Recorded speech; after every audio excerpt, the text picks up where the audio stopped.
আয়াতের মধ্যে দুটি বিষয়, সেটি হচ্ছে মৌতের আগে, মৃত্যুর আগে সম্পদ খরচ করে ফেলবেন। এই একটা বিষয়ের আমি আপনাদেরকে আজকে জুমা থেকে উৎসাহিত করছি। নেককার বান্দা হওয়ার জন্য করণীয় কি?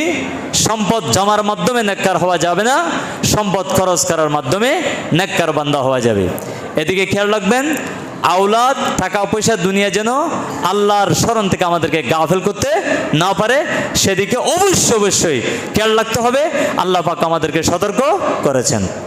আপনি যখন মারা যাবেন, আপনার খাটার সাথে, লাশের সাথে তিনটা জিনিস যায়। তার আওলাদ ফরজন ওয়ারিস যাবে, ধন যাবে, এবং কি যাবে? আমল যাবে। তাকে দাফন কইরা তারপর শুধু একটা জিনিস কবরে যাবে, তার আমল। বাকি দুইটা জিনিস চলে আসবে, সেটা যে তার আওলাদ ফরজন সন্তানরাও তার সাথে যাবে না, ওয়ারিসও তার সাথে যাবে না। তার ধন সম্পদ, ব্যাংক ব্যালেন্স যা গেছে এগুলো কোনো একটা টাকাও, এক পয়সাও যাবে না।